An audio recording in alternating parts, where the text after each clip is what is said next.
Սկզբից ներդրում չի եղել ընդհանրապես, այդ մեր իրականությունն է, թե ինչպես պատերազմի ժամանակ աշխատել։ Իրենց չի հետաքրքրում քո բիզնեսում ինչա կատարվում։ Իրենք ուզում են իրենց աշխատավարձները ստանան, արենդան ստանան։ Ես աշխատող եմ վերցնում գործի,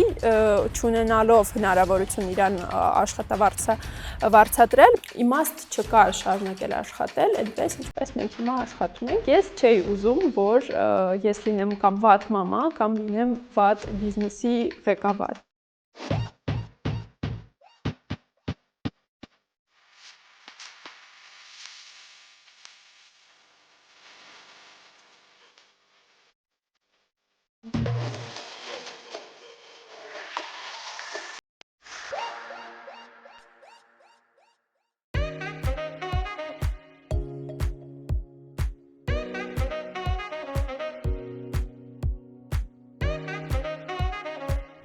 Շնորհակալ եմ զրույցի հրավեր ընդունելու համար, Լիլիթ։ Ուրախ եմ։ Եվ սկսենք կրթությունից։ Ինչ մասնագիտություն ունես ու արդյոք ուսանողական տարիների մասնագիտական երազանքը հենց բիզնեսի հետ էր կապված։ Ես Ռուսաստանում եմ սովորել, այնտեղ եմ մեծացել եւ իմ մասնագիտությունը գովազդի մասնագետ է։ Ես այնտեղ ապրելու ժամանակ արդեն գիտեի, որ ես հետագայում անպայման բիզնեսով եմ զբաղվելու, բայց չգիտեի ինչ ոլորտում, ոնց Եվ իմ մասնագիտությունը ինձ ինչ-որ չափով օգնել է բիզնեսի մեջ, ես գիտելիքները օգտագործել եմ, բայց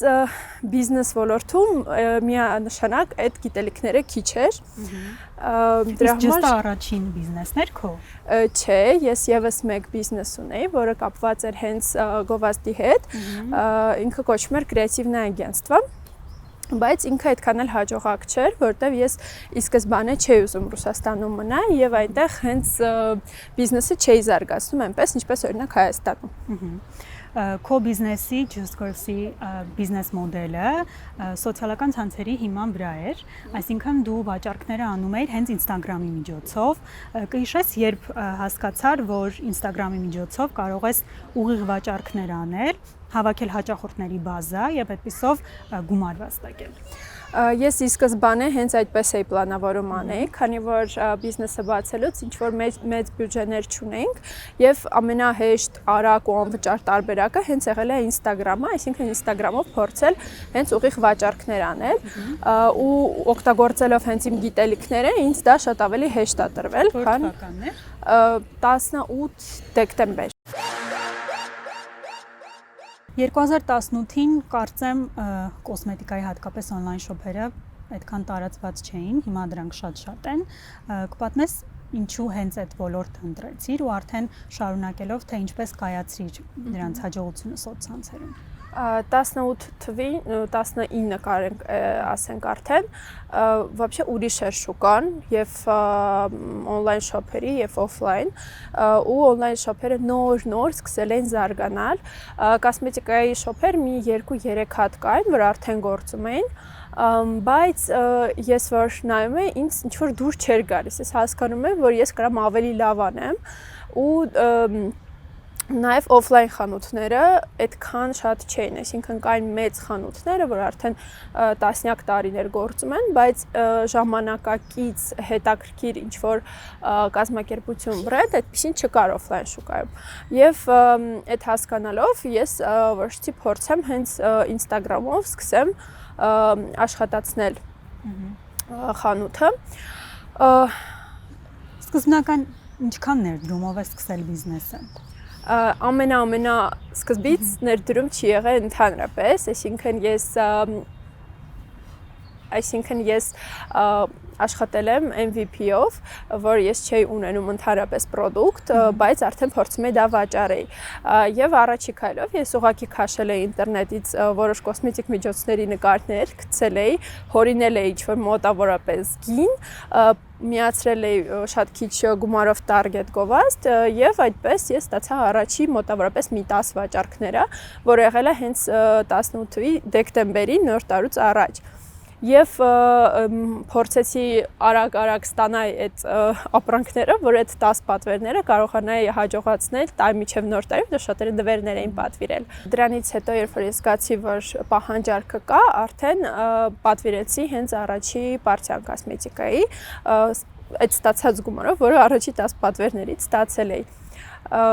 Էլի քիչ էր, մի փոքրիկ կառոպկա էր կոսմետիկայի, ես ամբողջը նկարել եմ սա ընթացքը ու իմ YouTube-յան ալիքում կա վլոգ մոնտաժած այդ ժամանակներից, ու այս իմ բոլոր խոսքերը կարող եք մտնել, տեսնել թե ինչ տեսք ուներ այն ժամանակ, շատ cute ծիծաղալու վիճակ էր իրականում, բայց հենց այդպես էր ամեն ինչը սկսվել ու այդ առաջի փորձերից հետո հասկացա, որ պահանջարկը կա ու ամեն անգամ ավելի շատ է աճում ու ես փորձարկում եի տարբեր գործիքները Instagram-ում, թե Target, թե բլոգերներ, թե կոնտենտ ստեղծելը, բայց այդ ժամանակ ես չեմ օգտագործել իմ անձնական բրենդը։ Այսինքն ես այնպես եմ արել, որ Just Girls-ը ուղղակի Just Girls-ը Lilith-ը մեջը չկար ոչ մի կերպով։ Այսինքն քո բիզնեսի սկզբնական ներդրումը 0 դրամ էր։ Հա։ Այն ժամանակ շուկան ահավոր տարբերվում էր հիմիկվանից, քանի որ հենց կոսմետիկայի ոլորտում շատերին ֆեյքերը ու շատ բարդ էր տարբերել սովորական մարդուն ֆեյք օրիգինալից ու հենց դա ես հասկացա, որ հիմնական տրիգերն է, հիմնական այն գլխավոր գաղափարն է, որը ես կարող եմ օգտագործել գովազդի մեջ ու ամենալավ որոշումը եղել է հենց օգտագործել անձնական բրենդը, որովհետև երբ որ մարդը անձնական բրենդով է փորձում վաճառքը անել ու վստահեցնի, որ պրոդուկտները օրիգինալ են, ավելի շատ վստահություն է առաջացնում, որովհետև մարդը չի մտածի, որ դու կարաս քո դեմքով բռնես, այդքան մարդուն խաբես, բոլորին ցույց տալով դու ով ես, ինչ ես։ Դրա համար հենց այդ վստահությունը առաջացրեց ու շատ լավ առաջի քայլերից էր բրենդի համար։ Դրա համար դրանից հետո ես միշտ օգտագործել եմ անձնական բրենդը Just Girls-ի մեջ։ Սկզբում ամեն ինչ միայնակ ես արել, այսինքն եւ սոցիալական ցանցերը պատվերներ տալը, պատվերներ գրանցելը եւ ինչքան ժամանակ է դա տևել։ Ամենասկզբից ես միանգամից գիտեի, որ ես մենակ չեմ կարողանալու ամեն ինչ անեմ, որովհետև ես հայերենի հետ խնդիր ունեի ու տարական նամակներին պատասխանելը իմ համար անհնար էր։ Դրա համար ես ամենասկզբից առաջինը ինչ եմ արել, փորձել եմ գտնել ինձ ասիստենտ, որ կպատասխանի նամակներին սկզբնականի համար ու հենց ով որ նամակներին պատասխանել է, հետագայում երկար ժամանակ մեր հետ աշխատել է։ Ժամանակի հետ ես իրեն նաև բացատրեցի, սովորեցրեցի, ինչպես SMM-ը անել էջի համար, լիքը բան իրան սովորեցրեցի եւ երկար ժամանակ ինքը հենց մեր մարքեթինգով է զբաղվել։ Մնացած բոլոր հարցերում ի սկզբանե ես մենակ էի, բայց այդ նույնպես ժամանակավոր լուծում էր, որտեղ ես չէի պատրաստվում մենակով ամեն ինչը անել, որտեղ անհնար է մեծ օբյեմներով գործը մենակով անել։ Ու մի քանի ամիս, 2-3 ամիս անցել էր ու ես սկսեցի հավաքել թիմ, ով որ էլի նամակներին կպատասխանի, ով որ պատվերները կանի, ու այդպես ամեն ամիս մեր թիմը մեծացել է։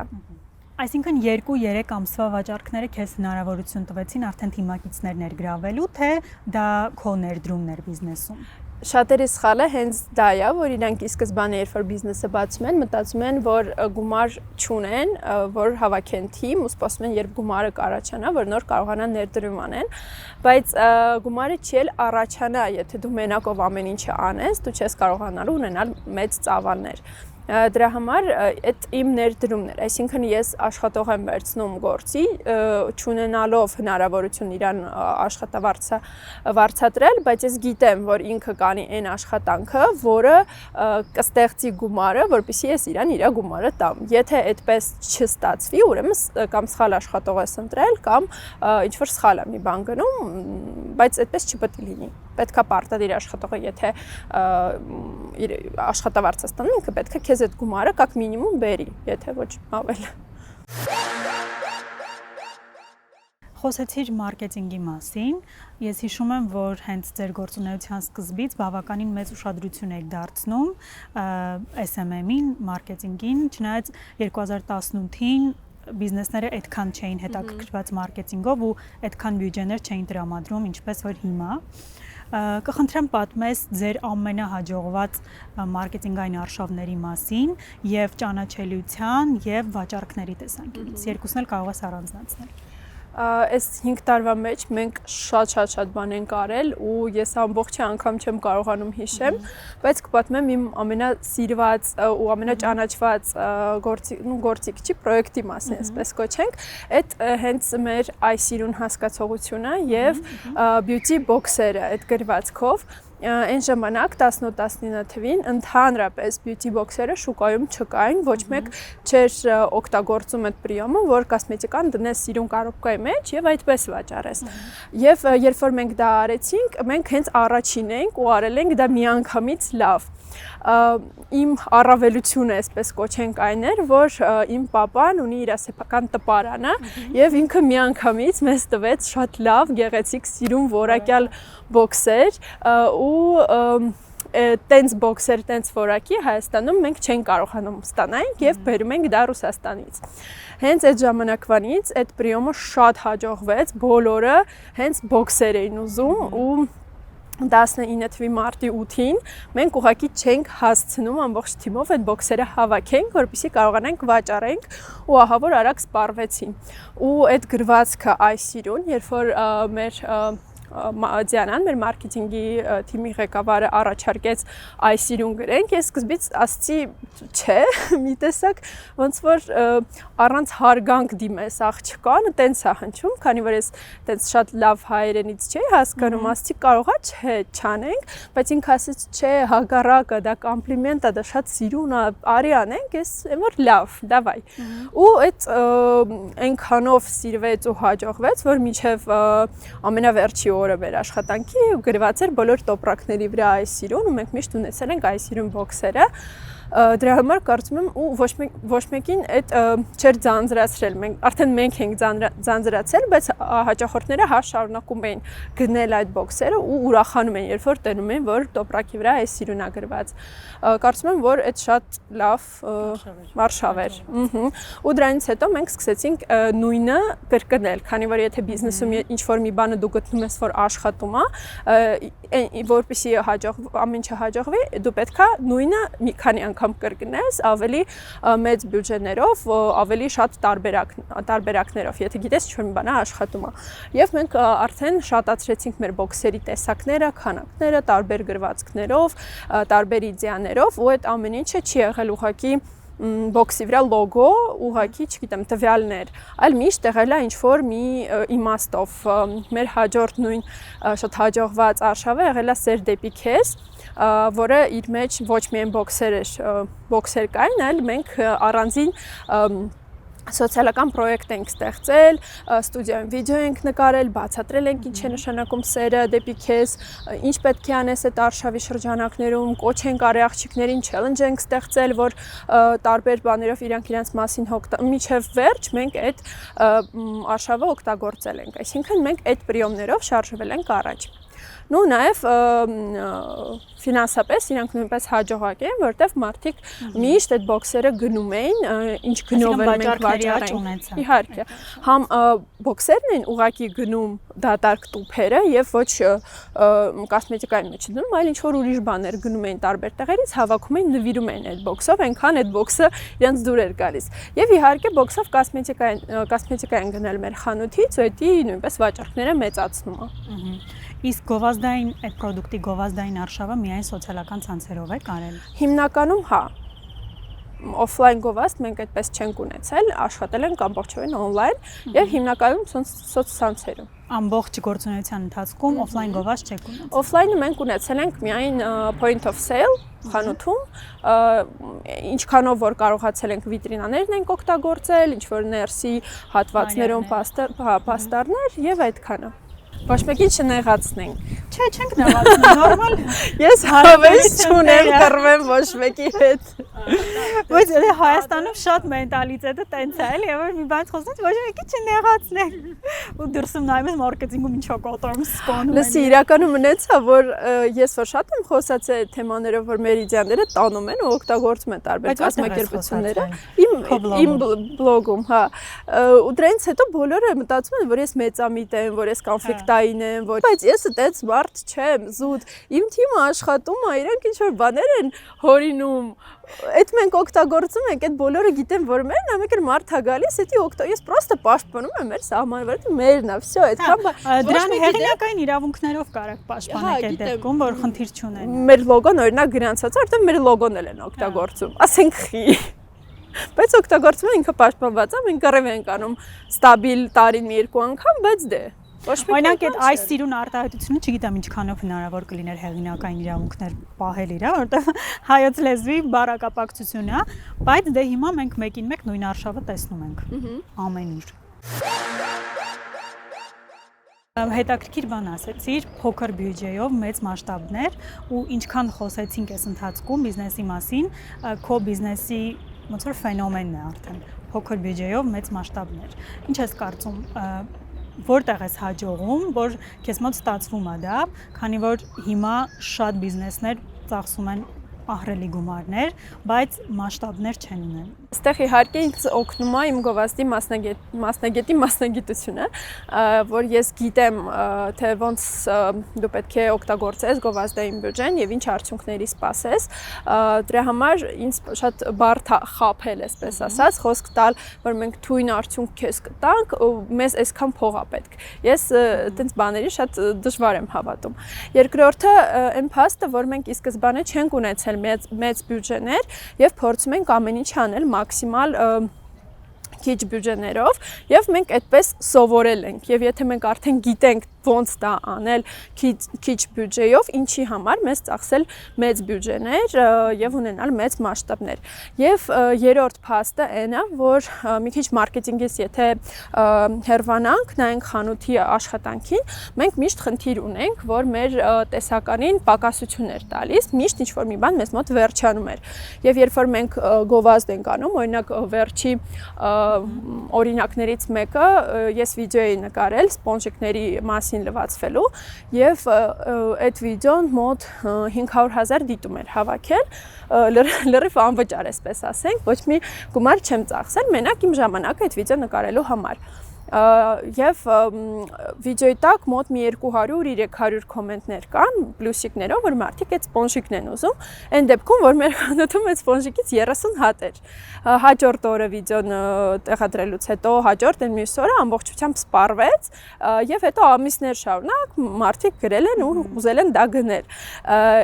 եւ մենք ուղակի այդքան գովազդի տակից դուրս չենք կարողանում գանք խանութում որտեղ մենք այդքան ապրանք չունենք վաճառքի համար ու միշտ այդ բացասական ֆիդբեքը հաճախորդներից ստանում ենք, վայ, էլի վերջացել է, էլի չունենք, բա երբ եք ստանալու։ Դրա համար մենք մեր գովազդային ուժեր ու մարքեթինգային բյուջեն 100%-ով չենք օգտագործել, որովհետև մեզ այդքան պետք էլ չի։ Որովհետև դուք հիմա արդեն բրենդինգի մասով հասել եք այդ կետին, բայց հարցս ավելի շատ սկզբին էր վերաբերում։ Սկզբում էլ այդպես եղել, իրականում որտեվ սկզբում ավելի շատ խնդիրը այն էր, որ քանի որ ես մեծ ներդրում չեմ ունեցել ու ամեն ինչը բնական կերպով է զարգացել, մի քիչ այտենց ավելացել է։ Ու դրա համար ի սկզբանե մենք ավելի շատ ենք գովազդում ու ավելի լավ արդյունքներ ունենք, քան մենք կարողանում ենք վաճառենք խանութում։ Դրա համար միշտ այդ պատմությունը եղել է 5 տարվա ընթացքում էլ եղել է։ Հետաքրքիր է նաև, որ քո խանութի աղջիկներին էլ էիր ներգրավում SMM-ում, հիմնականում իրենք են վաճառքները անում, իրենք են խոսում վիդեոներում եւ այլն։ Այդ դա էլ է կարևոր, թե ում ես ընտրում թեկուզ որպես վաճառող ու ոնց է ինքը դառնում SMM-ի թիմի անդամ։ Ու ենթադրում եմ, որ առանձին HR թիմ չեք ունեցել, այսինքն էլի քո ինտուիցիայի շնորհիվ է այդ եղել։ Մենք ունեցել ենք մեր թիմում մի աղջիկ, ով որ աշխատել է վաճառող խորհրդատու, բայց հիմա ինքը մեր մարքեթինգով է զբաղվում, ինքը հենց էլի գովազդի մասնագետ է, հիմա սովորում է, եւ իրան այդ ամեն ինչը հետաքրքիր էր, այդ իր ցանկությունն էր մեզ օգնել, մենք էլ դա իհարկե մեծ սիրով ընդունում ենք։ Եվ Թիմում միշտ կարևոր է ունենալ աշխատողներ, որոնք աշխատում են ոչ միայն աշխատավարձի համար, չորուցամակ։ Միշտ պետք է, որ աշխատակիցները նույնպես սիրեն բրենդը, ուզենան աշխատեն քո հետ, ունենան կրեատիվ իդեաներ եւ նույնպես այդ ամենով կիսվեն քո հետ։ Դրա համար մեր աշխատողները նենց չեն եղել, որ ես ուղակի եկել եմ, իմ վաճառքը կատարեմ, գնամ տուն։ Իրանք էլ են միշտ հետաքրքրված եղել, միշտ ասել են, օրինակ, մեկի մոտ լավ է ստացվում մեյքափ անելը։ Դավայ դու մեյքափ արա, մենք քեզ վիդեոյով նկարենք, դա լինի այդ պրոդուկտների գովազդը։ Մեկը օրինակ սիրում էր շատ հավես ներկայացնում էր պրոդուկտները։ Մենք ասում ենք, դավայ ես նկարեմ, դու պատմի այդ պրոդուկտի մասին։ Եվ այդպես մենք միշտ ինչ-որ sense կրեատիվներով, հետաքրքիր թեմաներով աշխատել ենք թիմի հետ։ Դե որ թիմի անդամների սրտացավությունը շատ լինի, կարծում եմ բիզնեսի մոտեցումն էլ իրենց պիտի համապատասխան լինի։ Երևի ձեզ մոտ այդ փոխհարաբերությունները ստացվել է կառուցել աշխատակիցների հետ, որովհետև խանութ մտնելուց էլ միշտ այդ հաճախորդամետությունը զգացվել է, բայց դրա մասին արդեն առանձին կխոսենք։ Նիլ հայկական բրենդն առաջարկում է ոճային ու յուրահատուկ հագուստի տեսականի ձեր առօրյա կամ երեկոյան կերպարն ընդգծելու համար։ Կրիր հայկականը, կրիր Նիլ։ 2018-ից սոցիալական ցանցերում թրենդերը, գործիքները շատ փոփոխվել են։ Ըստ քեզ ինչպիսին էր սոցհարթակները 18-ին եւ այսօր 24-ին ու հիմա որոնք են ամենաարդյունավետ գործիքները բիզնեսների համար։ Իհարկե, ահա որ փոխվել է, միայն այն փաստը, որ ստեղծվել է TikTok-ը, ստեղծվել են Reel-երը,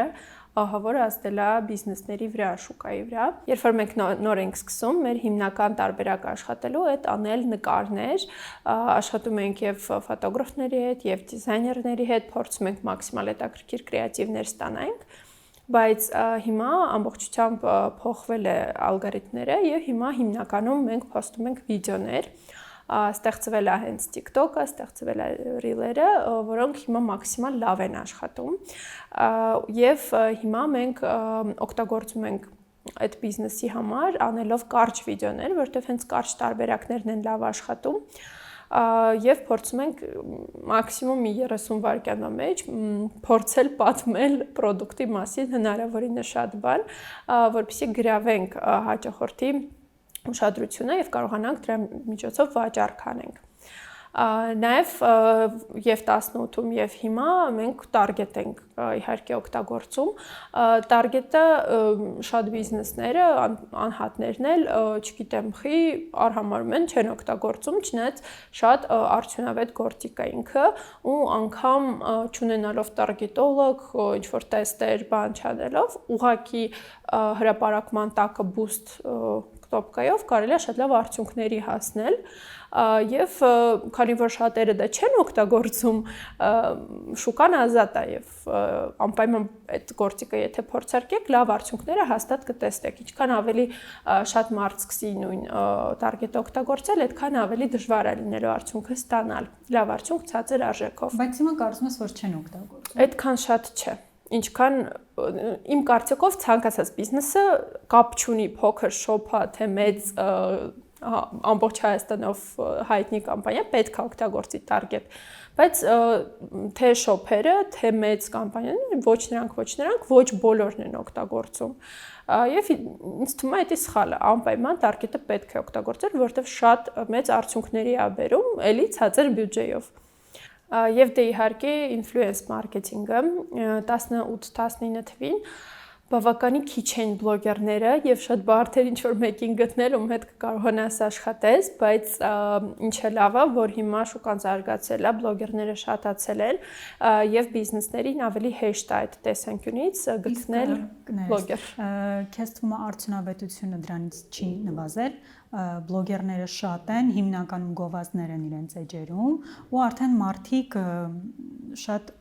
թերահավատորեն են մոտենում բոլոր գովազդներին, որոնք կարող են տեսնել ինֆլուենսերների մոտ։ Շատ բան գալիս է հենց ինֆլուենսերից, այսինքն եթե ինքը նույն ոլորտում վերցնում է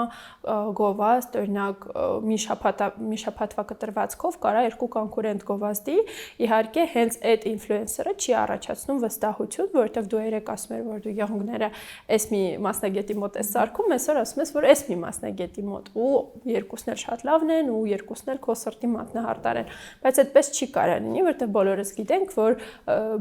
մենք ամեն մեկը ունենք մեր սրտի մատնահարդար ու տարիներով իր մոտ ենք հաճախում, մենք չենք կարա շաբաթը մեկ մատնահարդար փոխենք։ Ու այդ արդեն բլոգերի պատասխանատվությունն է, որ ինքը հետևի, որ նույն ոլորտից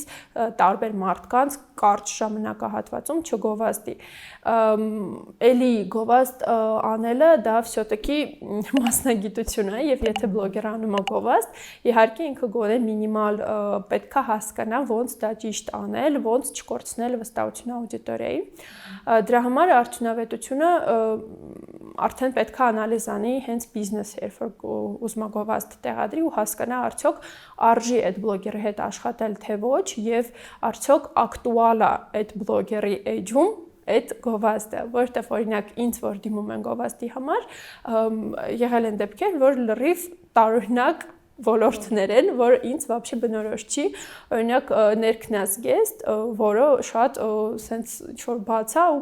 պրովոկատիվ է, այն դեպքում, որ ես բիզնեսի մարդ եմ ու մայր եմ։ Իհարկե ես մերժում եմ նման առաջարկները, ասելով, որ ես տենց բան չեմ կարող գովազդեմ ու իհարկե այդ ոչ արդյունավետ կլինի, բիզնեսին ոչ մի օգուտ չի բերի, ոչ էլ վստահություն կներշնչի աուդիտորին իմ նկատմամբ, որովհետև տարօրինակ է, որ տենց բան ես գովազդեմ։ Դրա համար պետք է ակտուալ լինի եւ բլոգերը, եւ գովազդը, եւ պետք չի իրար հետևից նույն ոլորտից կոնկուրենտներին գովազդել։ Դրա համար իհարկե պետք է անալիզ անել միջ բլոգերներին դիմել։ Բայց նույն ժամանակ, եթե ճիշտ բլոգերին գտնել ու ճիշտ մեսեջ տալ, կարա շատ լավ արդյունք բերի բլոգերի գովազդը։ Վերադառնանք այն կետին, երբ on-line խանութից անցակ off-line խանութների ցանցի, սա ներդրում էր բիզնեսը նոր մակարդակի բարձրացնելու համար, թե վաճառքները թույլ էին տալիս տարածքների վարձակալության համար վճարել, աշխատակիցներին վճարել։ Իհարկե թույլ չէր տալիս։ Երբ որ մենք account-ը բացեցինք, մեր on-line վաճառքները եղել են 1 միլիոն դրամ ընդամենը, այն ժամանակ, երբ որ արենդան մի ամսվա համար եղել է $500, $550,000, հիմա չեմ հիշի հստակ։ Եվ այդ բավականին ռիսկային էր, այսինքն ես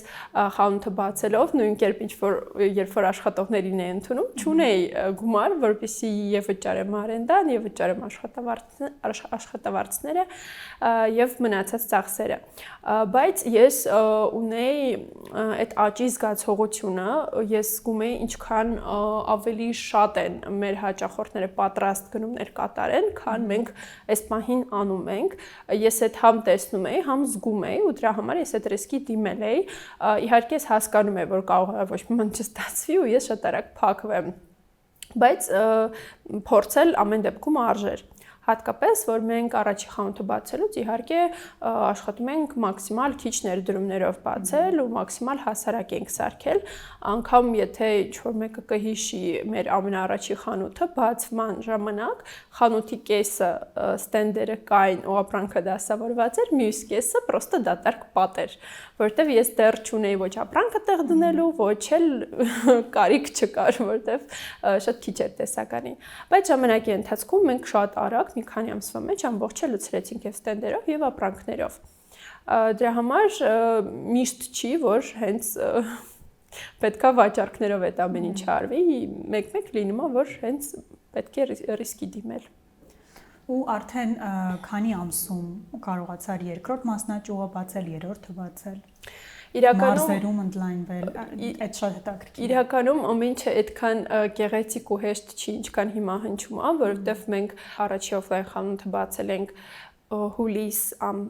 հուլիս ամիսներ 19 թվի, իսկ ինչպես հիշում ենք 20 թվի մարտին սկսվեց կարանտինը եւ ամեն ինչը փակվեց, բոլորը գնացին տանը նստելու։ Ու այդ շատ հետաքրքիր երևի fail-ա կամ չգիտեմ կարանք մենք էդի fail կոչենք թե ոչ, որ այդ ժամանակ հենց ես որոշում կայացրեցի, որ մենք պետքա տեղափոխվենք ավելի մեծ տարածք, որտեղ այդ խանութը շատ փոքր դարձավ մի քանի ամսվա մեջ մեզ, եւ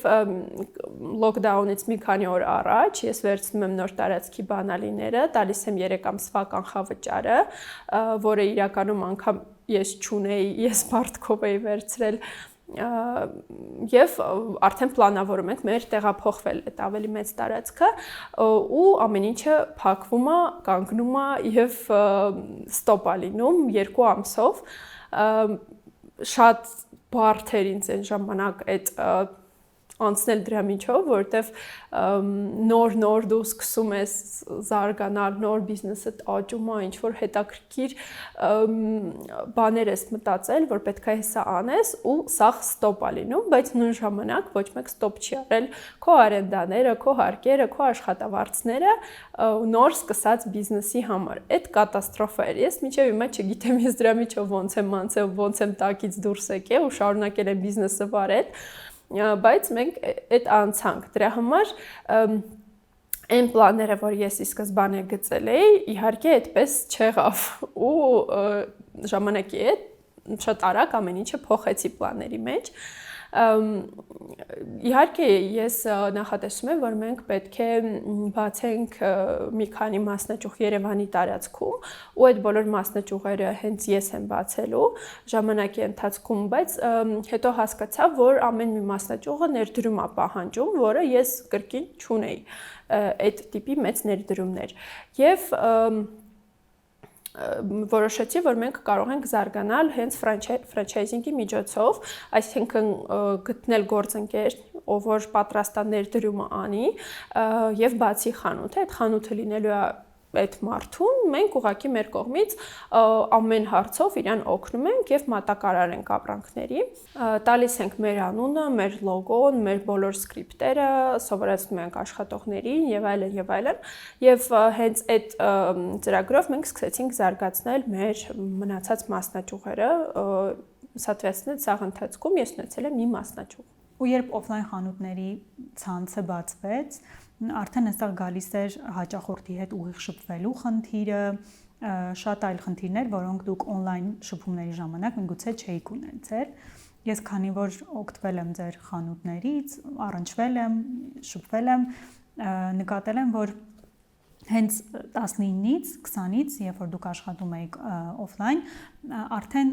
հաճախորդի հետ վերաբերվելու կուլտուրան ձեր խանութներում կար, չնայած հիմա նոր բիզնեսները հասկանում են, որ յուրաքանչյուր բիզնես կառուցվում է հաճախորդի շուրջ ու ամենակարևոր անձը իրենց համար պիտի հենց հաճախորդը լինի։ Հետաքրքիր է, այս նրբությունները, հաճախորդամետություն եւ այլն, դու ինտուիտիվ էիր քո աշխատակիցներին փոխանցում, թե ինչ որ բիզնես մոդելներ էիր նայում, նաեւ տեսական մասեր էիր ուսումնասիրում։ Քանի որ ես Ռուսաստանից եմ տեղափոխվել Մոսկվայից, այնտեղ այս ամենը շատ ավելի բարձր մակարդակի վրա է։ Եվ ես որպես հաճախորդ այնտեղ լավ փորձ եմ ունեցել։ Երբ որ եկել եմ Հայաստան, այստեղ այդ փորձը չկար։ Ես զգում եի ինչքան ամեն ինչը հետ է ընկած այդ առումով եւ միանշանակ որոշել էի, որ հենց իմ բիզնեսում լինելու է այնպես, ինչպես եղել է Ռուսաստանում։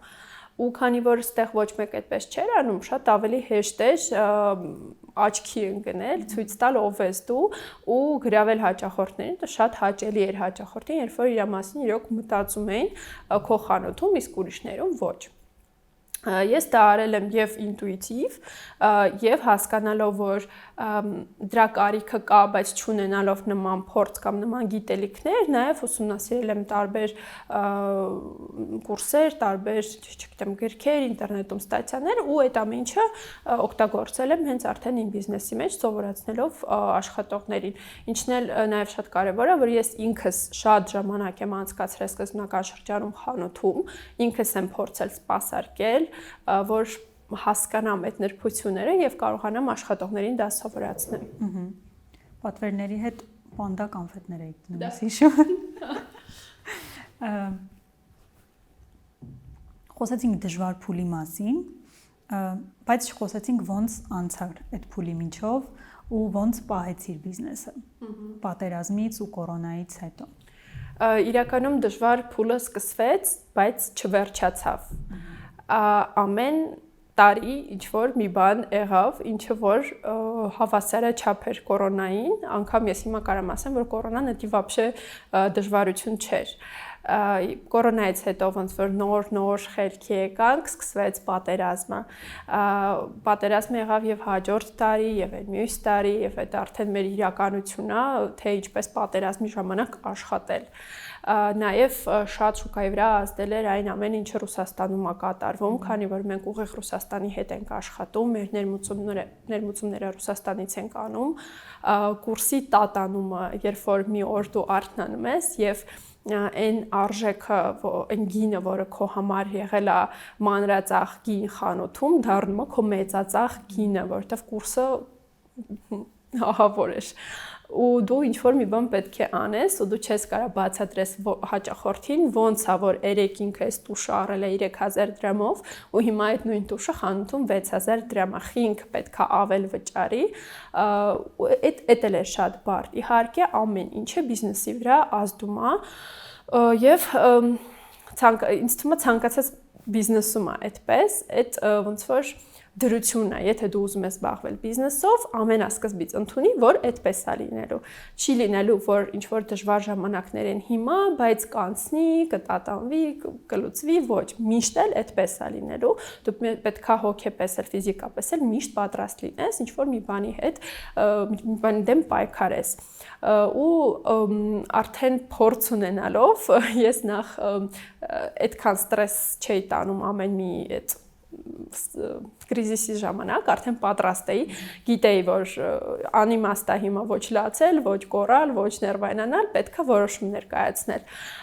Երկրորդը միշտ անկեղծ եմ եղել իմ աուդիտորիայի հետ, այսինքն եթե մենք ստիպված ենք գները բարձրացնել, ես ուղղակի նկարում եի վիդեո, որտեղ բացատրում եմ, ասում եմ, ինչ պատճառներով, այսպես է, փոխվի, մենք քիչացնենք գները միանշանակ, կաշխատենք մաքսիմալ այնպես անենք, որ ձեզ հարմար լինենք, բայց նաև կան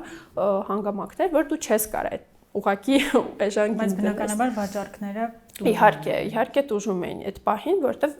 խի պետք է հաճախորդը այդքան բարձր արժեք տա։ Եվ երրորդը պետք է միշտ պատրաստ լինես ֆինանսապես ցանկացած կրիզիսին, այսինքն դա էլ է մեծամասնության սխալը բիզնեսում, որ իրանք չեն ունենում, այսպես ասած, սևորվա գումար։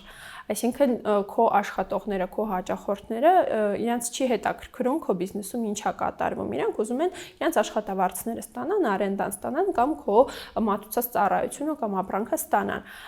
Դրա համար դու պետքա ունենաս подушку безопасности, որ ցանկացած կրիզիսի ժամանակ դու ունենաս ժամանակ այդ հարցերը սախ լուծելու, գցելու տեղը ու այդ ընթացքում քո բիզնեսը չտուժի, որովհետև դու այդ պահին գումար չունես։ Ու այդ շատ կարևոր է, երբ որ դու լավ ժամանակներ ես ունենում ու բարձր վաճառքներ ես ունենում, պետք չի ամբողջությամբ գումարը կամ ներդնել, կամ ծախսել, կամ եսի ինչ-որ մի բան անել։ Պետք է միշտ հաշվի առնել, որ ինչ-որ մի տոկոսով դու այդ գումարը պետք է պահես, որովհետև կրիզիսի ժամանակ գալու է։ Չգիտես երբ, բայց հաստատ գալու է, դու պետք է դրան պատրաստ լինես։ Ու արդեն ընթացքում ես դրան սովորել եմ, որ իմ համար արդեն օքեյ, ցանկացած պահ կարա կրիզիսային լինի։ Ну, այդ մեր իրականությունն է։ Ու ի վերջո, փաստորեն, այս նշած բոլոր հանգամանքները բերեցին նրան, որ պիտի որոշում կայացնեիր բիզնես մոդելի փոփոխության։ Եվ հա, եւ չէ։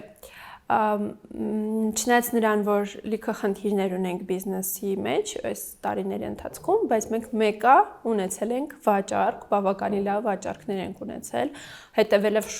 շուկային, մենք անգամ ունեցել ենք ավելի շատ վաճառք, քան կոնկուրենտների մեծ մասը։ Դրա համար այս այն դեպքը չի, երբ որ դրա պատճառով պետք է մտածել բիզնես մոդելի փոփոխման մասին։ Բայց նույն ժամանակ կա զարգանալու ինչ-որ ապագան, որը որ, այսինքն չէր կարող ամեն ինչը մնալ այնպես, ինչպես կա,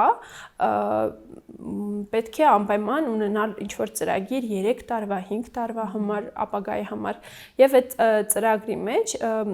իմաստ չկա շարունակել աշխատել, այնպես ինչպես մենք հիմա աշխատում ենք եւ պետք է ինչ-որ ծրագիր մտածել ապագայի համար։ Քանի որ այս սաղ ընթացքում ես միշտ նշում եմ, որ մենք չունենք մեծ ներդրումներ, չպարտքով եմ վերցրել, զրոյից եմ սկսել եւ այլն, իրականում բիզնեսի համար այդ լավ բան չի։ Ցանկացած բիզնեսը ունի ներդրման կարիք։ Եվ տվյալ դեպքում ես անգամ մի քանի քայլ եմ արել այդ ուղղությամբ, մի քանի մարդու հետ հանդիպել եմ, խոսացել եմ ներդրման պահով, կան մարդիկ թեկուզ ոլորտից, որ հետաքրքրված են մեր հետ համագործակցել եւ ներդրում անել, բայց ամեն ինչը կանգնեց այն պահին, երբ ես հասկացա, որ ֆիզիկապես ուղղակի էլ չեմ ձգում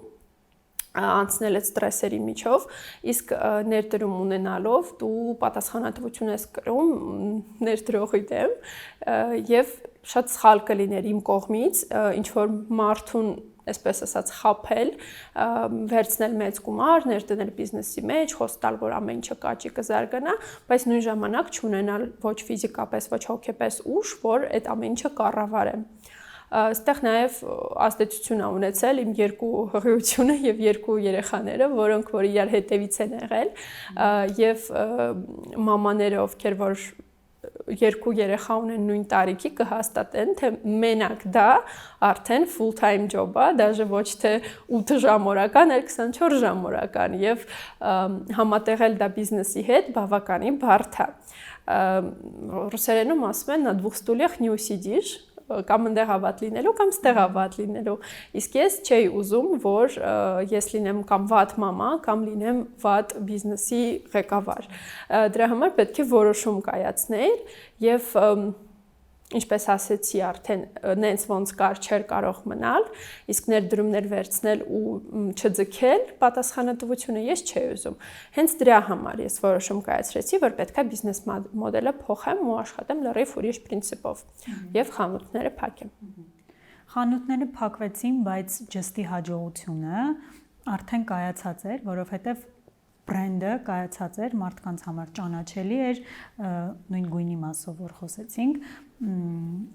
Հիմա կարծում շատերին կհետաքրքրի, թե ինչով է զբաղվում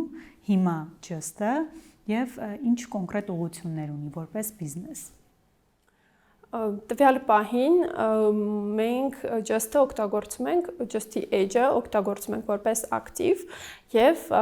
այն ոնց որ մեդիա է, որտեղ որ մենք տեղադրում ենք կոնտենտ աղջիկների համար եւ նույն ժամանակ այնտեղ տեղադրվում է գովաստ եւ գովաստի շնորհիվ մենք աշխատում ենք։ Այսինքն մարքեթինգային գործունեություն եք ծավալում, վերադառնում ենք այն ամենասկզբին, որը հենց ձեր ուժեղ կետն էր բիզնեսի։ Այո, իդեպ դա էլ եմ անալիզ արել, հասկացել եմ, որ ամբողջ բիզնես process-ների մեջ հենց դա է ինձ ամենաշատը դուր գալիս, դա է ինձ հենց էներգիա տալիս ու ես կարողանում եմ իմ իդեաները դրանով առաջ խաղացնեմ, զարգացնեմ, ինձ դա հետաքրքիր է։ Դրա համար ես ամբողջը դրեցի մի կողմ, թողեցի մենակ գլխավորը ու հիմա մենք այդպես ենք աշխատում ու լավը նաև այն է, որ ես կարողանում եմ համատեղեմ մայրությունը եւ այդ ուղղվածությունով բիզնեսը։ Արդարացված համարում ես այս փոփոխությունը։ Դե փոփոխությունը մենք դեռ նոր ենք արել, անկեղծ ասած ես իմ իդեաների անգամ 10%-ը դեռ չեմ իրականացրել, որովհետև всё-таки որոշել եմ, որ մի քիչ պետք է հանգստանամ։ Բայց պլանները շատ են, որովհետև Just Girls-ը ինքը ոչ միայն մեդիա է, դա ոչ միայն կոնտենտ է, այլ դրանից դուրս ինքը community է աղջիկների եւ ես շատ եմ ուզում, որ մենք ստեղծենք Հայաստանում ինչ-որ safe space աղջիկների համար, որտեղ իրանք կարող են